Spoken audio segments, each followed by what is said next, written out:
औज़ु बिल्लाहि मिनश शैतानिर रजीम बिस्मिल्लाहिर रहमानिर रहीम। सबसे पहले मैं अपने तमाम व्यूअर्स को सलाम पेश करता हूँ। जी, आज हमारा 10th क्लास चैप्टर 11 का जो टॉपिक है हमारे पास होम्योस्टेसिस इन ह्यूमंस। ठीक है, हमने लास्ट लेक्चर्स के अंदर देखा कि किस तरह जो प्लांट्स है वो होम्योस्टेसिस के ज़रिए अपनी बॉडी को बैलेंस रखते हैं। ठीक हो गया, और कौन कौन से ऐसे प्रोसीजर थे वो अडोप्ट करते हैं। ठीक हो गया, इसलिए आज हम देखेंगे आज ह्यूमंस के अंदर किस तरह जो ह्यूमन की बॉडी है वो मेंटेन रहती है, और ऐसे कौन कौन से वेस्ट हैं जिसकी वजह से वो उसके लिए हार्मफुल हो सकते हैं और उनको वो मेंटेन रखती है। तो वो हमारे पास तीन कुछ पॉइंट्स आते हैं। फर्स्ट ऑफ ऑल जो लंग्स है हमारे, जो फेफड़े हैं हमारे, ठीक हो गया, लंग्स ये क्या करते हैं, कार्बन डाइऑक्साइड को बॉडी से रिमूव करते हैं। कार्बन डाइऑक्साइड जो है ये हमारे पास बॉडी से रिमूव करते हैं और इस तरह मेंटेन रखते हैं अपनी बॉडी को। ठीक हो गया, यानी कि ब्रीथिंग के प्रोसीजर को मेंटेन रखते हैं। सेकंड आती है हमारे पास स्किन। स्किन दो काम करती है। स्किन एक तो हमारी बॉडी को मेंटेन रखती है, उसका जो टेम्परेचर है उसको मेंटेन रखती है।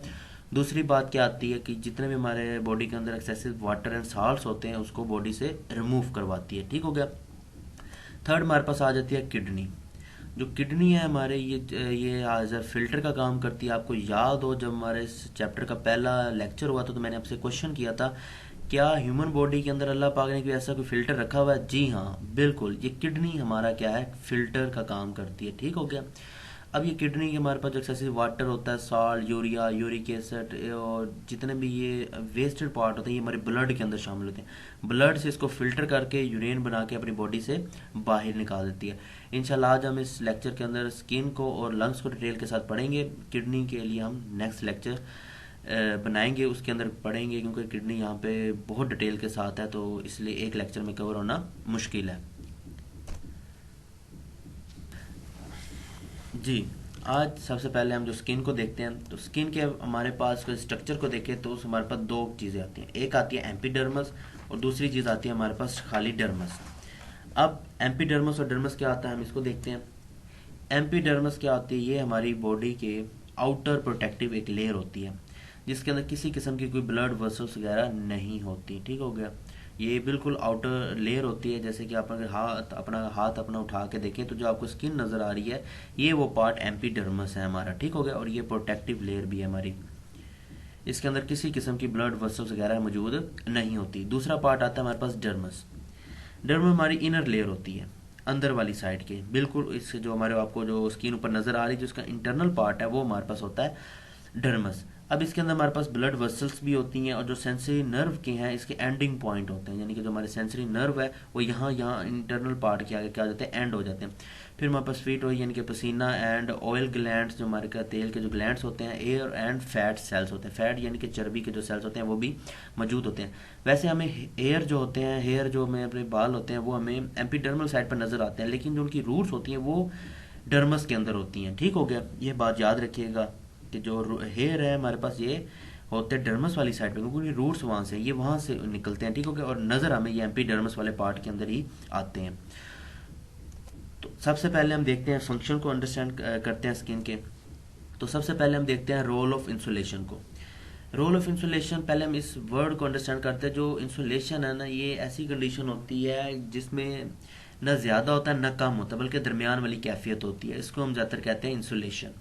ठीक हो गया, जैसे कि जो हमारे पास जो थी एक हमारे पास जो डर्मस वाला पार्ट है इसके अंदर एक thin layer of fat cells मौजूद होती हैं, यानी कि चर्बी की सेल मौजूद होती है जो कि क्या करती है, इंसुलेट करती है बॉडी को। अब वो बॉडी को किस तरह करती है, टेम्परेचर की बेस के ऊपर करती है। जो बॉडी का टेम्परेचर होता है ना, ये उसको मेंटेन रखने के लिए होती है, यानी कि ना बॉडी का टेम्परेचर ज़्यादा होने देगी ना बॉडी का टेम्परेचर कम होने देगी, यानी ना ज़्यादा बॉडी गर्म होने देगी ना ज़्यादा ठंडी होने देगी। तो जो दरमियानी कैफियत है, ना ठंडा ना गर्म, ठीक है, उसी कैफियत को हम कहते हैं इंसुलेट कंडीशन, इंसुलेट कहते हैं। ठीक हो गया।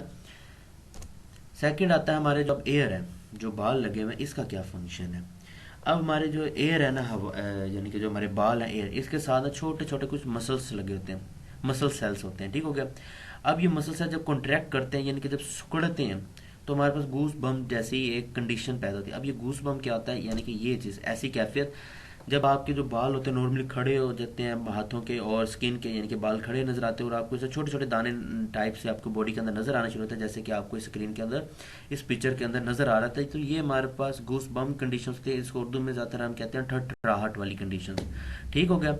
तो इसके अंदर क्या होता है कि जो हमारे एयर एयर के जो मसल्स इसके जो मौजूद होते हैं वो उनकी कंट्रैक्शन की वजह से होती है। हेयर के मसल्स होते हैं, उनकी कंट्रैक्शन की वजह से ऐसी जो कंडीशन है वो हमारी क्या होती है, पैदा होती है। इससे क्या, और इसके अलावा क्या होता है, इसके इर्द गिर्द हमारे पास एक वार्म एयर, यानी कि जो एक गर्म हवा है, इसके एक इंसुलेटिंग आ जाती है, गलाफ बन जाती है, ब्लैंकेट यानी कि गलाफ, एक कवर बन जाती है। ठीक हो गया इस कैफियत के बाद। ठीक हो गया।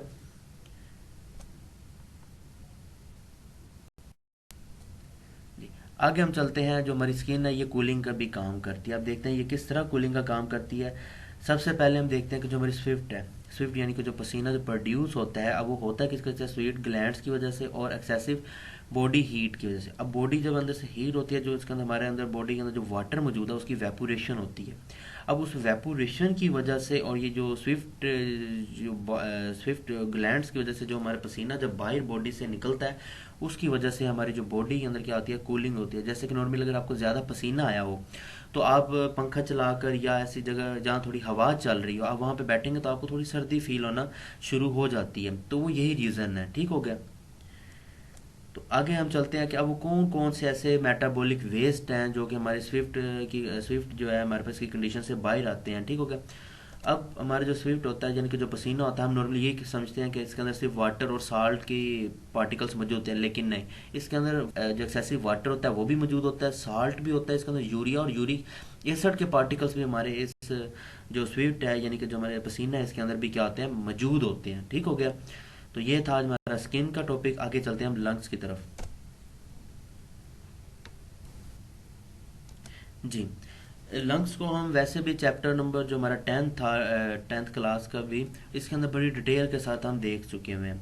ठीक हो गया था। हमने इसके अंदर काफ़ी पॉइंट्स देखे कि किस तरह ये कार्बन डाइऑक्साइड को ब्लड के अंदर मेंटेन रखता है, सेलुलर रेस्पिरेशन के अंदर किस तरह ये कार्बन डाइऑक्साइड को प्रोड्यूस होती है, और ये किस तरह से जो कार्बन डाइऑक्साइड है इसको ब्लड से लेती है और फिर वहाँ से पूरे प्रॉपर वे के जरिए, हवा के जरिए बाहर निकाल देती है। ठीक हो, इसके ऊपर हमने बड़े डिटेल के साथ टॉपिक को कवर किया हुआ है। तो अगर आपने नहीं देखा हुआ इसका टॉपिक तो मैं इसका लिंक नीचे दे रहा हूँ, आप उसको लिंक ओपन करिएगा।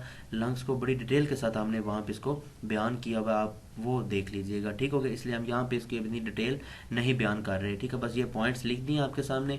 ये कुछ पॉइंट्स हैं जो कि लंग्स काम करती है। अब ये कैसे काम करती है इसके ऊपर हमने बड़ी डिटेल से चैप्टर 10 के अंदर देख चुके हुए हैं।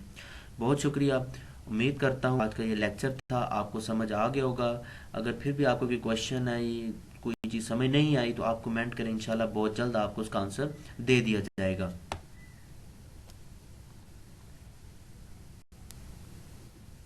वीडियो अच्छी लगी है, लेक्चर की समझ भी आ रही है तो लाइक और कमेंट करें। और अगर आपने अभी तक मेरा चैनल सब्सक्राइब नहीं किया तो उसे भी सब्सक्राइब करें और साथ लगे छोटे से बेल आइकन को लाजमी प्रेस करें ताकि मेरी आने वाली हर वीडियो या लेक्चर आप तक पहले पहुंच सके।